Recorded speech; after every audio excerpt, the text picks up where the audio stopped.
And I'm going to share my screen, which is okay. All right. Hopefully everybody sees just one slide, right? Yes.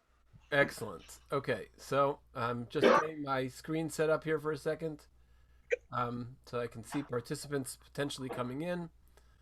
And okay, so here's our subject: how the Talmud came to be.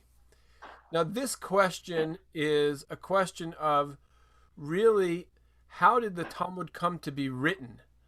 Because excuse me, anyone who's looked over a page of the Talmud is aware that it has many, many, many voices in it, and it clearly also has many layers to it. And the question is, how does that come to be? Um, Interestingly enough, I heard Rabbi Herschel Schechter quote in the name of the Vilna Gaon that the reason that Tanaim and Amoraim can argue with each other is because they all belong to the period of Torah Sheba'al Peh as a truly oral tradition, meaning that the Talmud was practiced orally. The Mishnah and the Talmud were practiced orally until Rav Ina and Rav Ashi, until one potential demarcating line for the end of the Talmudic creation. After that, everyone accepts the Talmud Bavli. One of a central feature of Orthodox faith is that you can't disagree with the Talmud Bavli. Once upon a time, rabbis of that era could disagree with one another within the scope of Torah Sheba'al Peh, within the scope of the oral tradition. And so you might have Rav arguing on, let's say, Rabbi Yehuda Hanasi or someone of an earlier generation.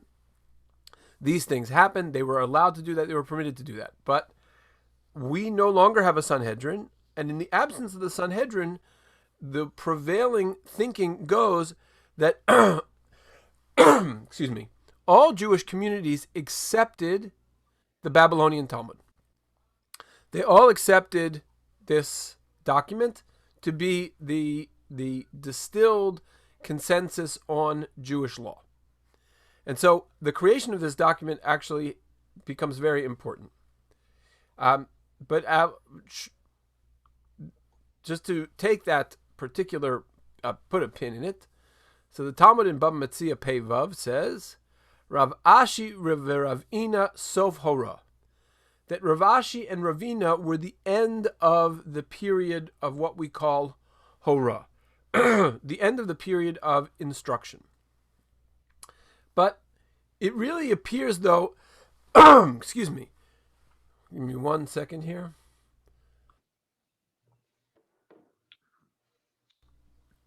It really appears that there's no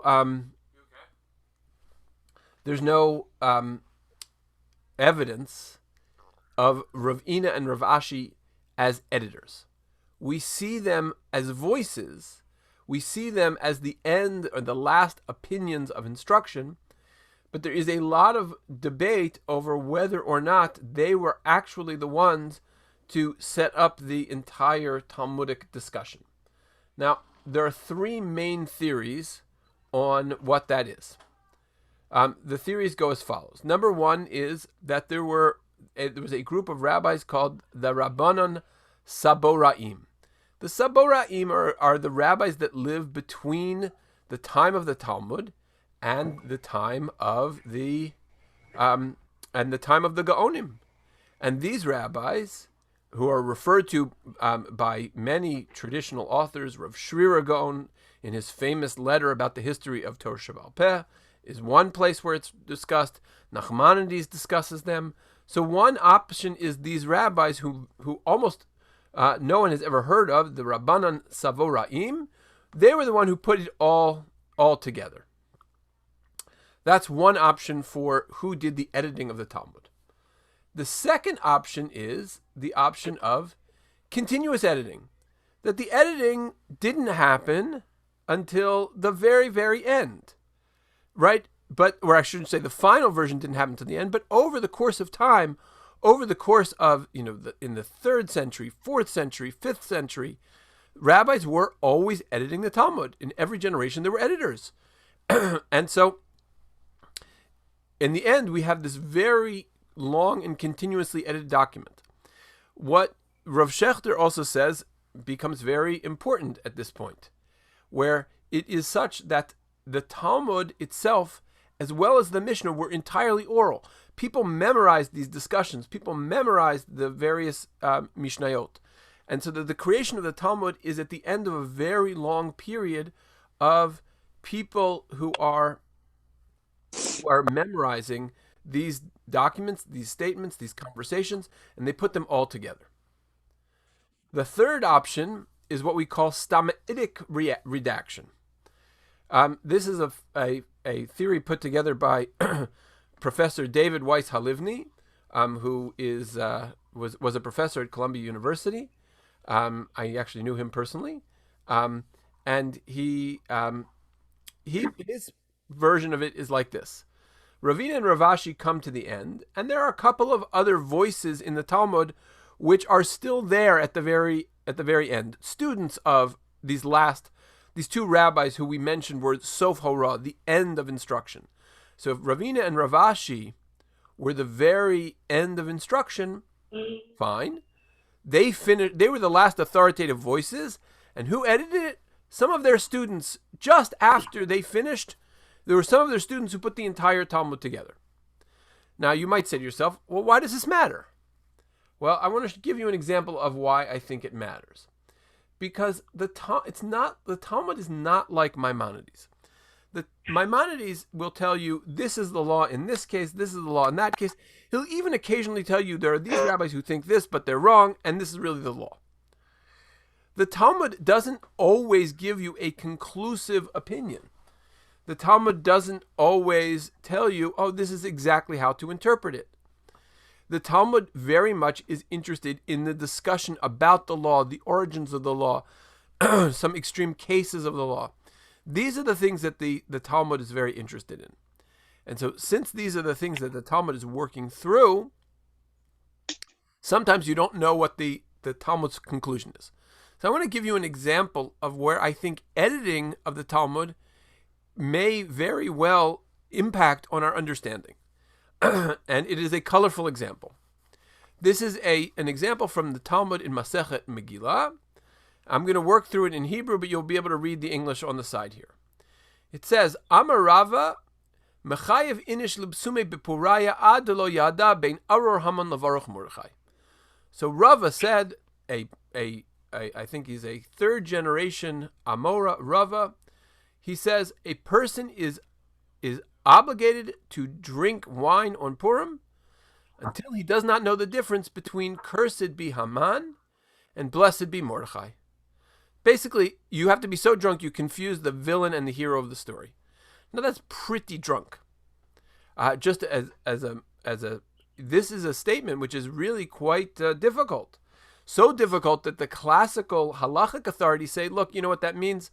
It means you should drink enough to fall asleep. When you fall asleep, you don't know the difference between Haman and Mordechai either. But that's certainly not prima facie what it means, right? It means really drunk. I don't think I've ever been that drunk in my life. So then the Talmud tells a story. So just showing you where we are with the annotation. So above the line is the halachic statement. Below the line is the story. So, what does the halachic statement say? The halachic statement says you should drink wine on Purim until you don't know the difference between Haman and Mordechai. The story then goes as follows: Rabba v'Rebbi Zeira avdu sudat Purim bahadi hadade. Rabba and Rebbi Zeira had a Purim Suda together. Ibasum, they got very drunk. Kam Rabba got up.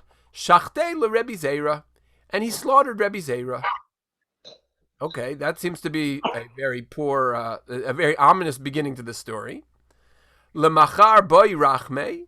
The next day he davened really hard. Va'achyeh, and he brought Rebbe Zera back to life. Loshana, after a year, the next year, Amar le Naisi Mar v'Navid Sudat Purim Bahadi Hadadi. Rebbe Zera, would you like to come back to my Purim Suda? Amar le, Rebbe Zera says back to him, Lo b'chol shata v'shata mitrachish nisa. You can't rely on miracles every year. No, thank you. I'm going to my mother-in-law. Right? That's the story that the Talmud tells us. Now, there is one rabbi, Rabbeinu Ephraim, who says this story is not just a cute little thing that they put in after this.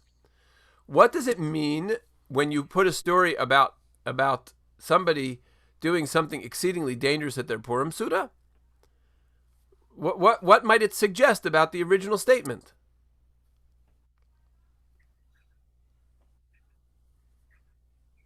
That it shouldn't hold up all the time. It shouldn't hold up. Not only should it not hold up all the time, maybe it just shouldn't hold up any of the time, right? It's a cautionary tale that if you really get that drunk, you can kill somebody. So you really shouldn't get that drunk. So yes, but Tracy, here's my question: in that cautionary tale, is that cautionary tale a rejection of the law or just a cautionary tale?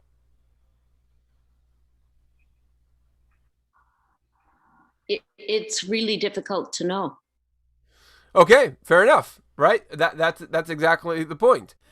If the Talmud had come and given us one more line and said, therefore we reject Rava's statement that a person shouldn't drink on Purim, be great. Or if the Gemara gave us one more line that said, yeah, even so, we still think you should drink on Purim, that would also have been helpful. But the Talmud leaves it somewhat open. Right? So here we have a classic example of how the editing of the Talmud impacts the law.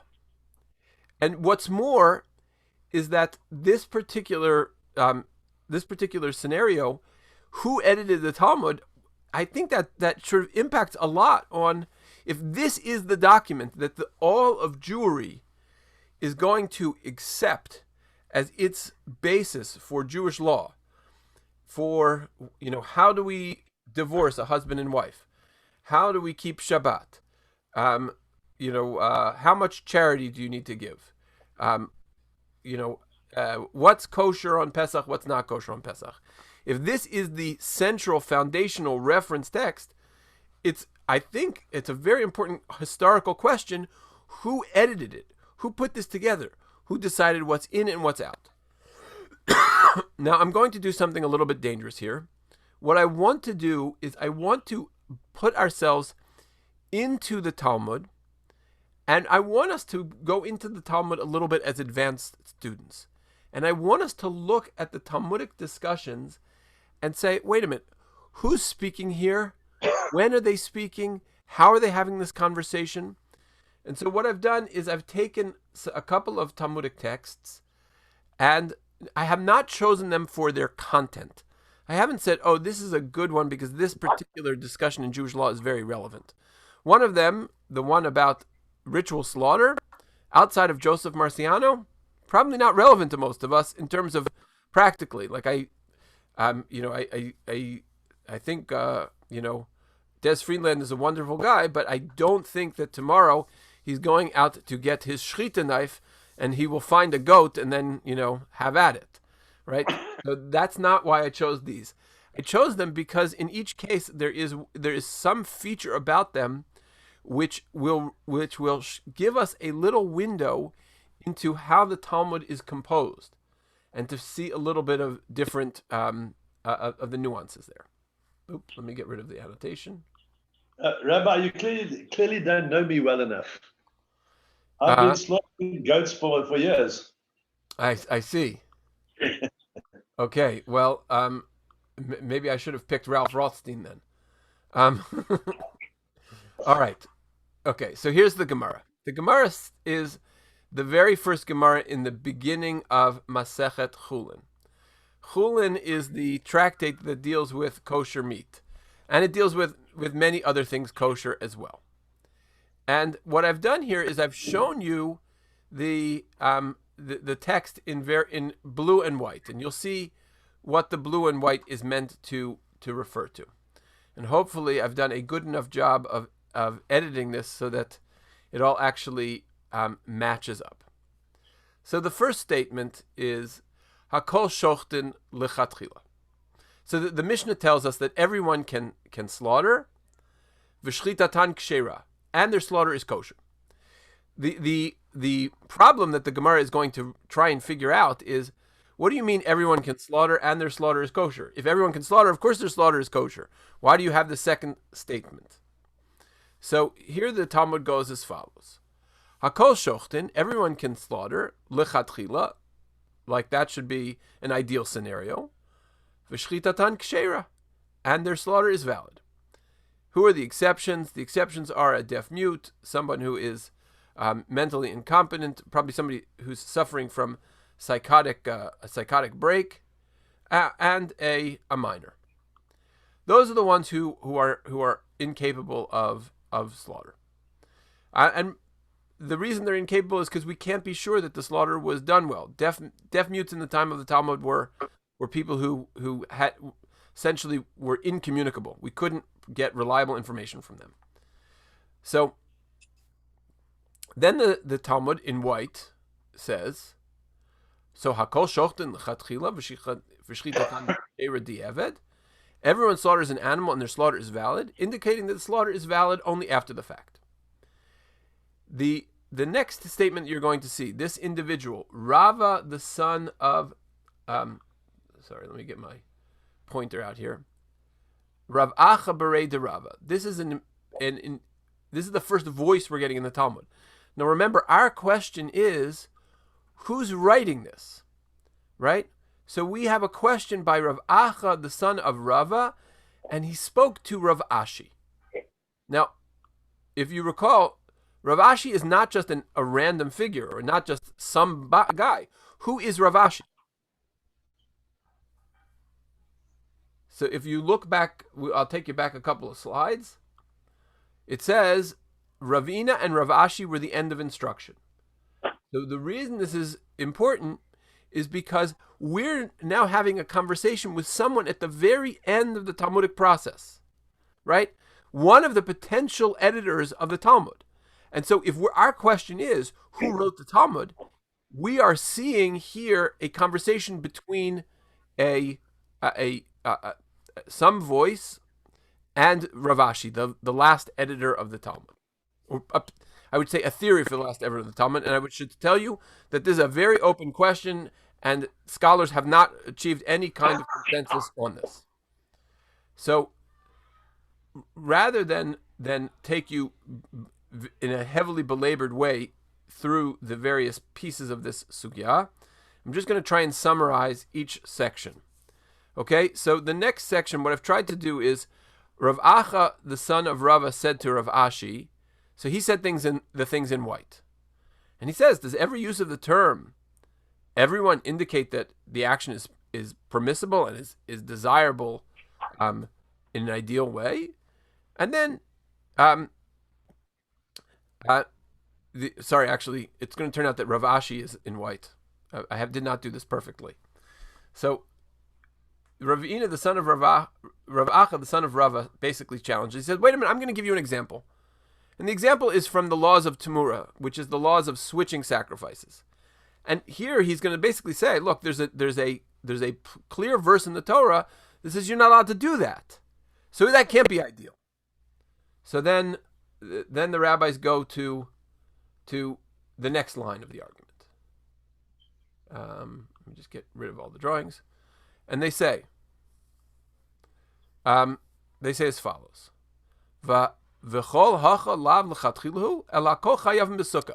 they have another example. The other example is everybody is required to put on tzitzit and everyone's required to sit in a sukkah. So of course that is ideal. Of course, ideally everyone would sit in a sukkah.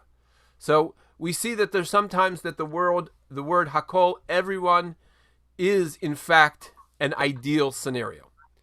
Here, what the rabbis are doing, just in terms of their own discussion, is they're trying to figure out when a Mishnah says hakol, what can I derive from the fact that the Mishnah is going to say everyone? Is it going to be ideal? Is it not going to be ideal? And now we've already had one example of ideal, one example of not ideal, and they're going back and forth. As is wont in the Talmud, they're playing a tennis match between their different positions. And so the next stage of the tennis match is Rav Acha is going to answer. And he says, I'm not speaking about cases where it is stated everyone is obligated, as that goes without saying. Everybody agrees when everyone's obligated, ideally everyone's going to do it. So then Rav Ashi goes back and he answers, he volleys back again in the tennis match. And he says, if that is so, that which is stated, everyone who brings an offering places hands on the animals, both men and women, right? This is an expression that this is that also an expression indicating that this is not permitted, lechatchila, that it is not permitted from the outset. So now Rav Ashi is bringing an example of of ritual slaughter and what everyone does, and that should mean that that everything is kosher. But and it's an example that really, when you see the word hakol, all it really means that is we think that that's an ideal scenario. So he's lobbed the tennis ball back, so to speak. He said this is also an ideal scenario. And the reason I chose this particular piece of Talmud is because the Tosafot are Rashi's grandchildren, and they live mostly in 12th century France, 12th and 13th century France, and they're printed on the side of the Talmud. And here the Tosafot in particular says, he says, even though we don't see Rav Ashi's name mentioned here, it's clear that Rav Ashi is going back and forth, and Rav Ashi is saying these words. And he says, Mikan Raya, here it's a proof, Rav Ashi Sider HaGemara, that Rav Ashi really was the one who authored the Talmud. So the Tosfot is here telling us, oh, you know what? This is an example of how we know that Rav Ashi was really the editor of the Talmud, because we see that here we have this conversation going on between Rav Acha, the son of Rava, and Rav Ashi, and it goes back and forth and back and forth. But I will. No sooner have we said that than there is a new wrinkle that is thrown into the works. The new wrinkle that's thrown into the works is the next line of the Talmud. The next line of the Talmud is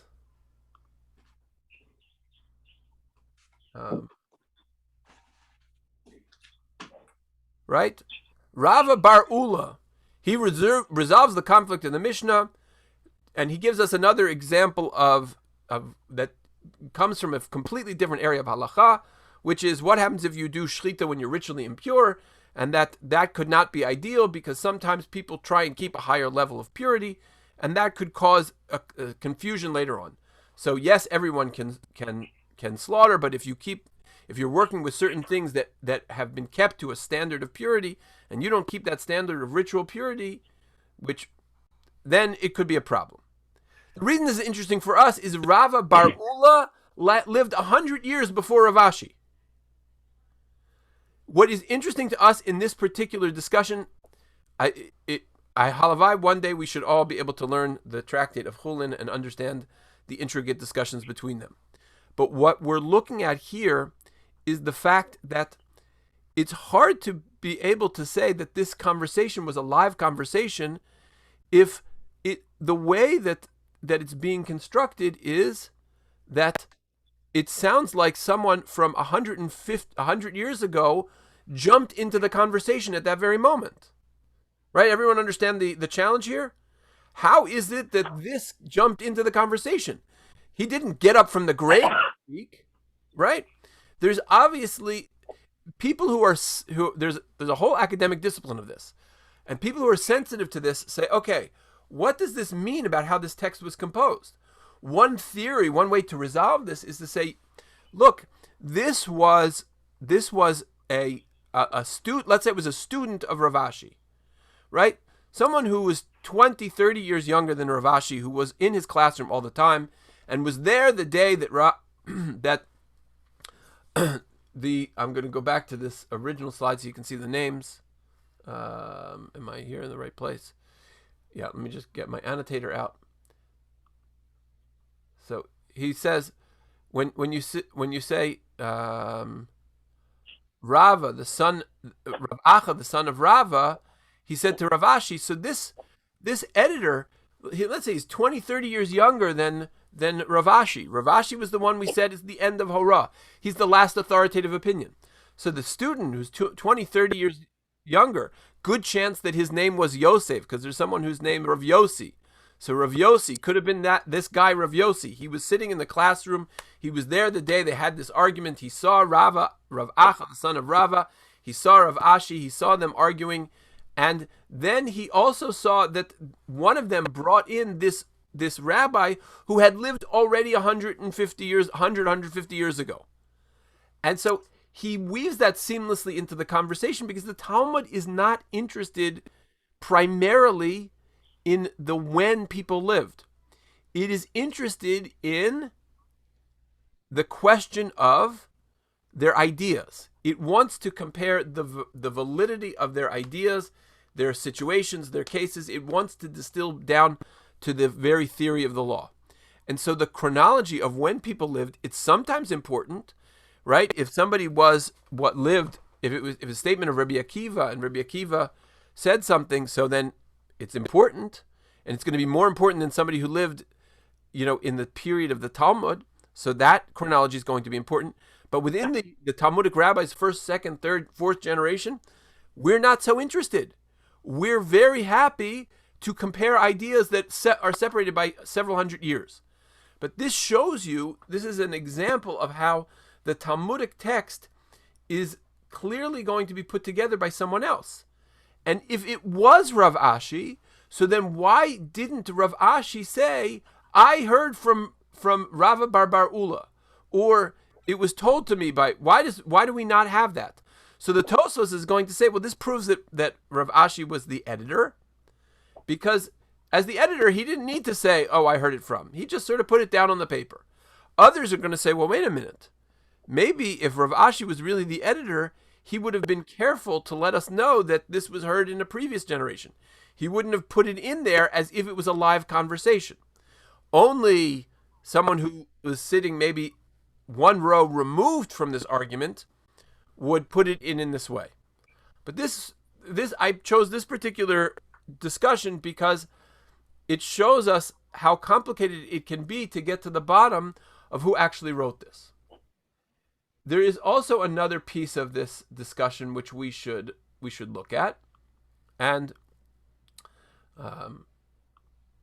this is the question of what they call the stam material. So stam in Hebrew means generic, and so there are two kinds of things in the Talmud. One kind of thing in the Talmud is a statement of a rabbi. Rabbi, let's take one from Pirkei Avot. Hillel said, "Im ein ani li mili." If I am only for myself, Im ein ani li. If I am not for myself, who will be for me? Im ani rak la'atzmi ma'ani. If I'm only for myself, what am I? Im ein achshav imatai. If not, now when? So that's a statement of a rabbi. Amar Hillel. Hillel say, or Hillel haya omer. Hillel used to say. So that's a statement of a rabbi. Fine, good. But the Talmud loves to compare and contrast. It loves to ask, well, what about this case with this rabbi? What did he really mean in this? What does he mean in this case? What happens if you do this? That's how the Talmud is going to work with these various rabbis. So all of that questioning material is sometimes referred as the stam. It's unattributed material. We don't know who asked the question. The Talmud seems to just go back and forth on some of these discussions. And so there are scholars who basically said, look, we're going to set out ways in which we're going to look at this. And so I've given you I've given us one view of that. And this one view of that is on the following subject. There's something in halacha which is called an eid zomem. An eid zomem is, let's just say, somebody comes and testifies and says, I saw Chaim Yankel commit adultery with Sarah Leah on on the 3rd of Tevet, and in the city of Ashdod. So if those two witnesses come and they say, then there's a significant penalty for people who commit adultery, so the court is going to have to impose that penalty. But then come two witnesses and says, there's no way you could have seen Chaim Yankel commit adultery with Sarah Leah in Ashdod on the 3rd of Tevet, because it just so happens that on the 3rd of Tevet you were with us in the city of Tzipori, right? The entire day, from morning to night, we were together in the city of Tzipori, pressing grapes with our feet. You were there the whole day. No way you could have seen this take on. You're completely false witnesses. So that creates a situation which those witnesses who were false witnesses who have become disqualified because a second set of witnesses say that you were in a different place. That's called an Eid Zomem. And the Eid Zomem, the question now is, what if these witnesses were actually witnesses on something else? Let's say that they were the witnesses to the sale of we'll use Des Friedland's bike park in the north of Israel, right? He built a fantastic mountain biking park up there in the north of Israel, and he sold it to David Rosenblatt, right? On that, and that happened not in Tevet, but it happened on Hanukkah. It happened, the 25th of Kislev, and so there are witnesses on that. And now there's a dispute between Friedland and Rosenblatt. Did he really sell the bike park? Friedland says, I never did any such thing. And Rosenblatt pulls out a document that says he did. So this particular discussion is now the discussion that the Talmud is having. So it says, Itmar, it was taught, Eid Zomem. So you have one of these witnesses, the witnesses that were disqualified because they gave testimony, and then another pair of witnesses came and said they were in a completely different location on that same day. So we have two Talmudic rabbis. Abaye is represented in the orange, and Rava is represented in the yellow.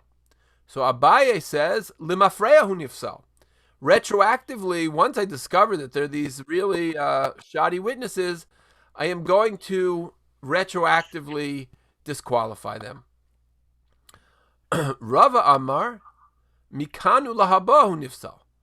He is only disqualified with regard to future issues, but retroactive issues, he's not disqualified.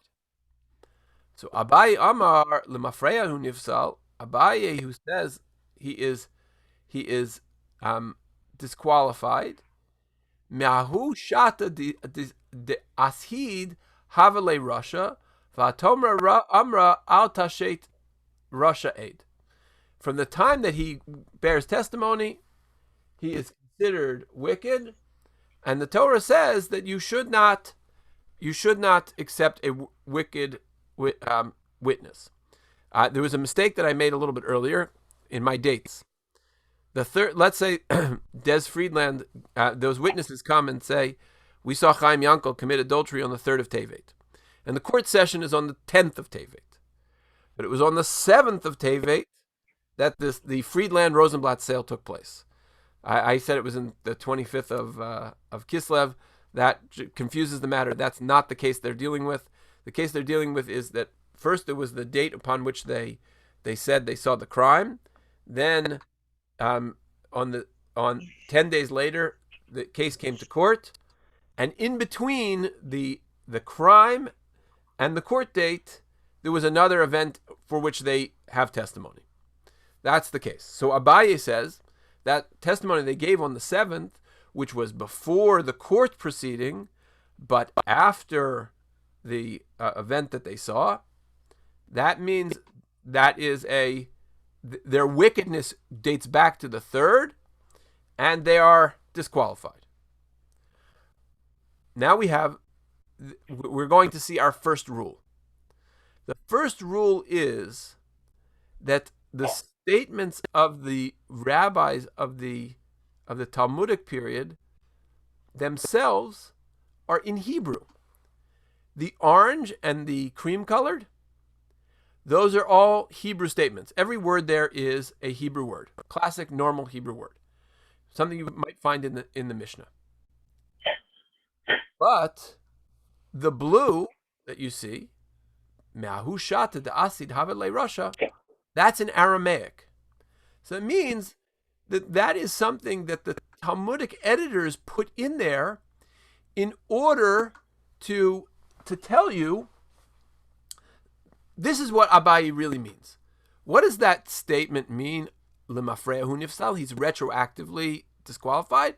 So the Talmudic editor is putting in there in his language, which is Aramaic, not Hebrew, that from the time that he gave this testimony, he was wicked.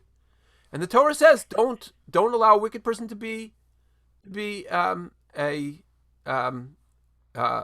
witness. Now, the next two things, I've tried to include as much information graphically as possible. We now have two different versions of what Rava says. The two different versions of what Rava says are indicated by 1 and 2. The first one's in green. The second one is in lavender. And here, again, we're going to see what Rava has to say. So here it says, Rava Amar Mikanu La Bon Nifsal. Rava says, no, it's only future. Why? Eid Zomem Chidushu. Eid Zomem, this whole halacha of disqualifying these witnesses by this mechanism called Eid Zomem, that is a novelty. It's a complete chidush, novelty of the Torah. Because, right, Deha Trei Utrei Ninu, I have two witnesses say one thing, two witnesses say another. My chazit de tzait lahani, tzait lahani. Why are you listening to one set of witnesses? Listen to the other set of the witnesses. How do you know who to believe? Therefore, the Torah only allows you to go from the time when you discovered that they were disqualified forward.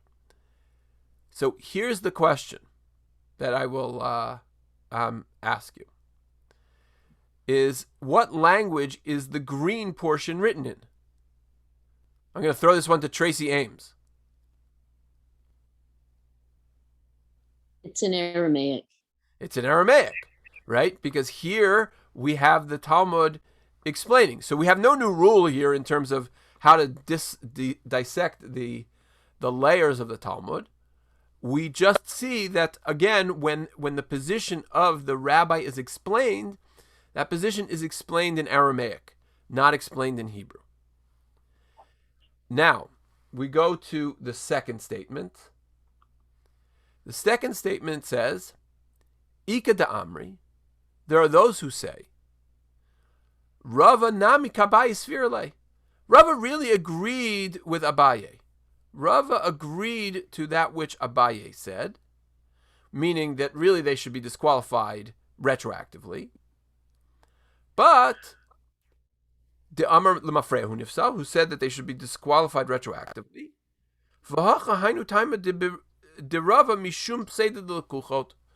really, though, Rava, fundamentally he agrees with Abaye, but he needs to protect potential buyers, right? So if Rosenblatt and Friedland go into a contract, right, and only after the fact they find out that these witnesses are not kosher, then the buyer's going to lose out, because if the price of bike parts bike parts becomes much more expensive, well, a bad actor is going to say, hey, wait a minute, I didn't really sell it, and these witnesses are not kosher. Boy, lucky day, I get to go back on the sale.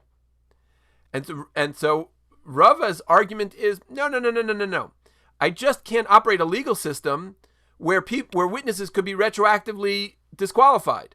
And so I agree with you, Abaye. They are wicked and they should be disqualified, but I have to protect potential buyers out there. I got to protect the market. And so my opinion is that we should protect the market. So this is the second rule that we have is when you see an Ika da Amri, there are those who say, re-explaining one of the original statements, that's also evidence of the Talmudic editor. that the rabbis of the Talmudic editing machine say, you know what? We're trying to figure out the reasoning behind Rava. Why did he say no? The disqualification only goes forward; it doesn't go retroactive.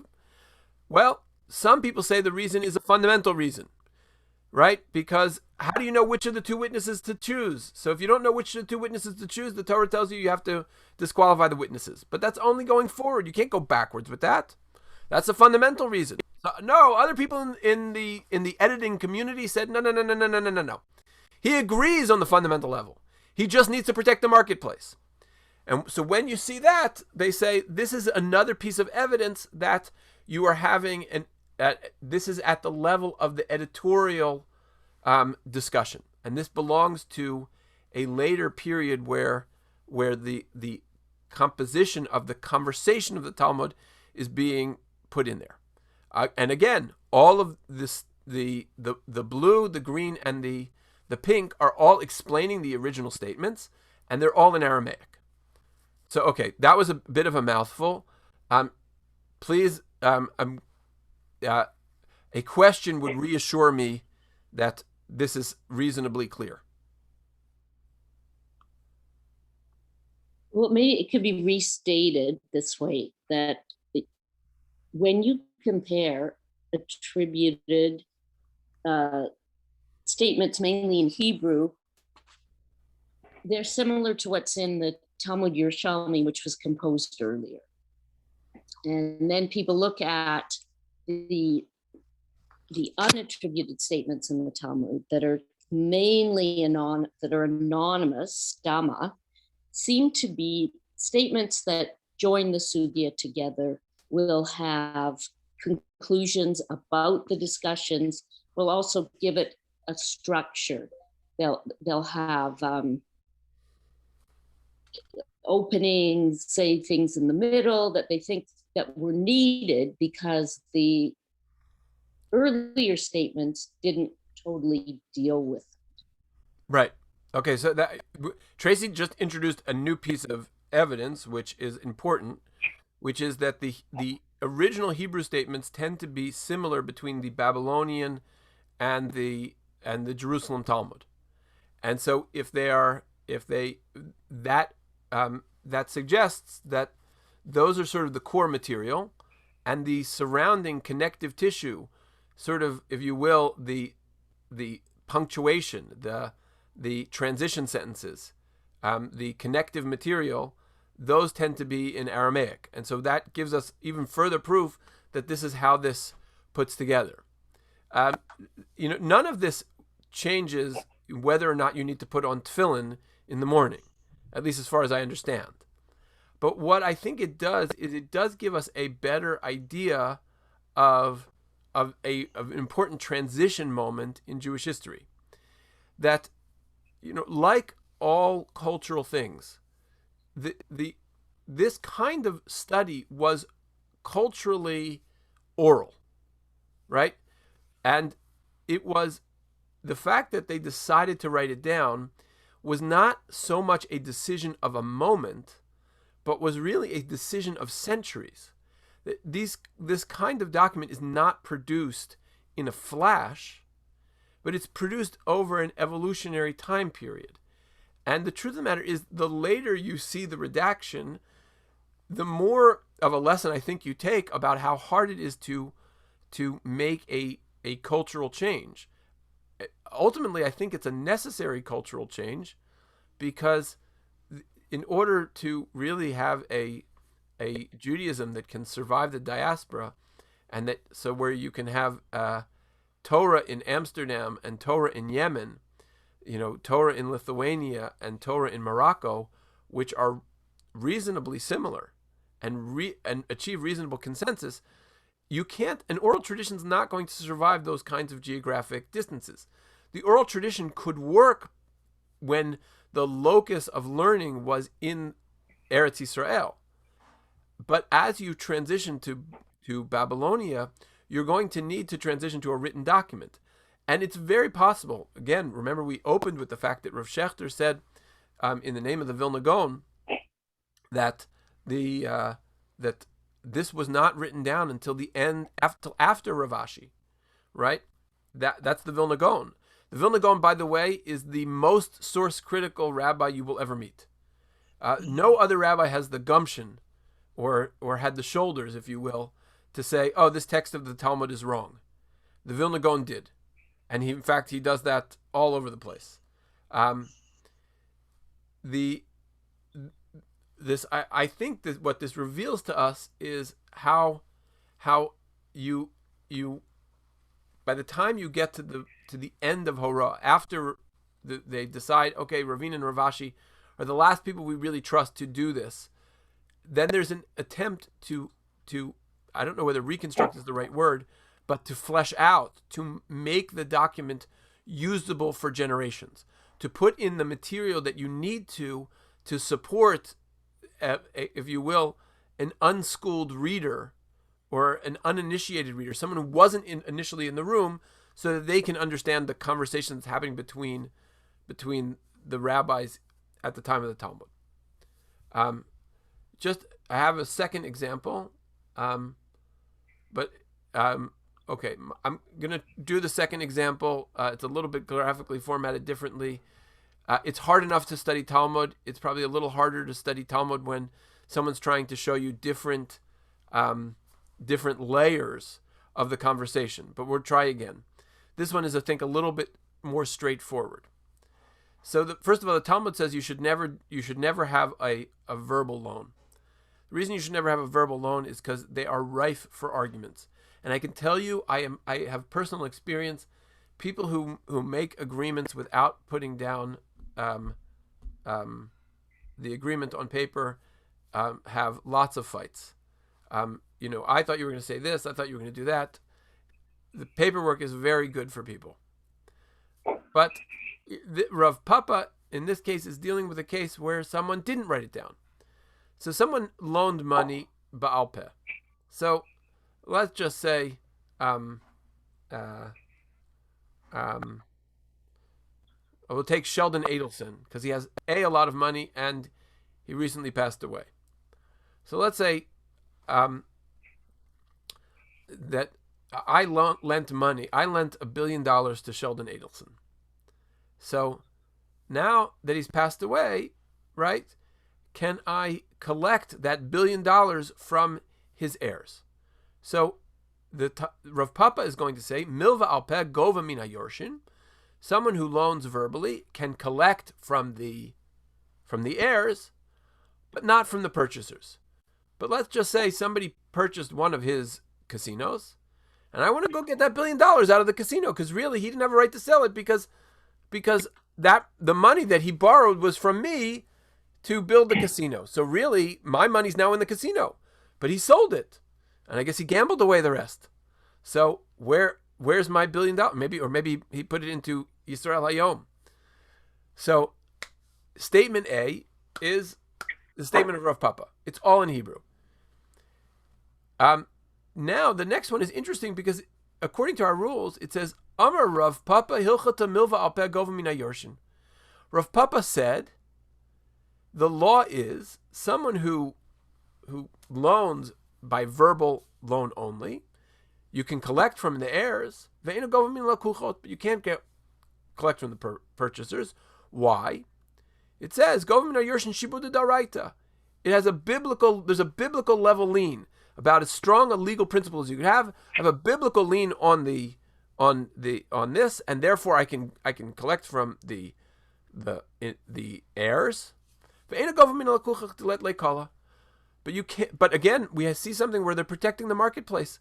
I can't collect from the purchasers, because how are the purchasers supposed to know? They didn't have a land and title office, right? They didn't see there's a lien on the property, so it was only verbal. If it had been written, maybe they would have seen that, right? We assume that written documents, they could go to the archives and see is there a lien on this property, but they just did a verbal side deal.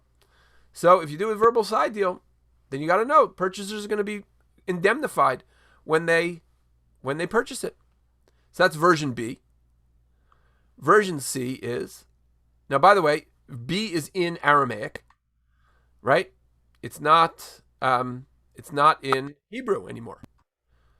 Now, the third one, C, Amar of Papa Hilchata Milva Apeh Gov Mina Yorshin. Again, it's in Aramaic, but this one's a different version. He's going to say why. Why? Shelo Tino Delet Bifnei Loven. Because if you told me that you couldn't collect from the heirs, so people aren't going to lend money. People could die at any time. Life expectancy wasn't great during the days of the Talmud. So they're not going to lend. It's a completely different argument. And so we see here another one of those examples where the Talmud is giving us examples of this discussion. There are two different versions of what the rabbi said. That's an indicator that we're dealing with editorial material, things that the editor put in because he wasn't sure which of these two traditions to use, and it's an explanation. Rav Papa just gave us the law. Now the editors of the Talmud are working to try and figure out what those different layers are. And so just again, we sort of see it's a window into that process of the editing of the Talmud. And again, I think that it's an interesting cultural lesson and even a halachic lesson, that the decision to write down Torah Sheba'al Peh was one which was quite weighty and took many generations. And we can see also that they didn't want to leave crumbs, or they didn't want to leave too much on the cutting room floor. They could have chosen one of these two statements, right? But they felt that, look, we're not sure. We need to keep both of them in because we're trying to preserve as much of the original work as possible. So, once again, just to summarize where we've gone, we saw that Ravina, that the Talmud says that these two rabbis, Ravina and Ravashi, were the end of the formation of the Talmud. We saw also that maybe there are different theories for how that was done. Maybe it was edited all along, and perhaps it was, though, edited by rabbis well after the Talmudic era, or maybe it was edited by rabbis just at the sunset of the Talmudic era, the very students of the rabbis who conclude the Talmud. The process, when we look at the actual Talmud, we can see the layers, we can identify them, we can see how the conversation is put together. And we took two examples to look at how those layers are, and we sort of came to this intermediate conclusion, which sort of says that there was a slow process to go from an oral tradition to a written tradition, and that you can literally see that unfolding in the various layers of Talmud. But the production of the Talmud was an exceedingly important event because really the rest of Jewish law becomes fixed by that. I'll give you an example of something that gets fixed. So the Talmud says that you can't put fish and meat together, because it says it's dangerous. I guess they're afraid of some kind of infection, some kind of health risk. So to this day, nobody knows what that health risk is. And if you go to a certified kosher event, you will not see them put sushi and beef carpaccio on the same plate, because you're not allowed to mix fish and meat, right?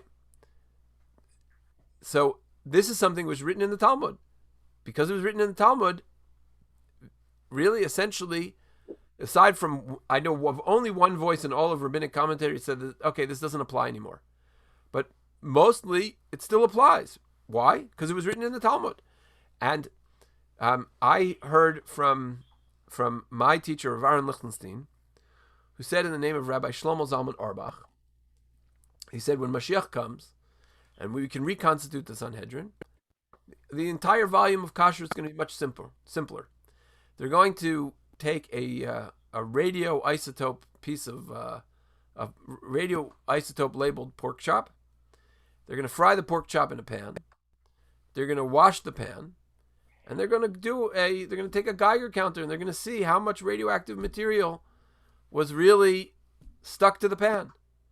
And guess what? If there's no radioactive material in the pan, or so little that it's not even recognizable, then You won't have to have a milk set of pans and a meat set of pans. You'll be able to deal with one. Right? Now, that first of all, as far as I know, that test has not been done. And secondly, the Mashiach has not come, and the Sanhedrin has not been reconstituted. But basically what Rosh Shlomo Zalman said is, look, if we had a Sanhedrin, we could go out and figure out, is fish and milk dangerous? How much chazer schmaltz gets into the pan? There are lots of things that we could address and deal with because we have better science. But at the moment, we are bound to the Babylonian Talmud because it is the only consensus document that we have. All right, so I guess Ad Khan on the presentation. Any questions, comments, thoughts? Rabbi, I have a question. It's about fish and meat. Okay. That many years ago, you would go to a kosher function, you would never ever see meat and fish served at the same time. You maybe you have a starter that's fish, then you take out everything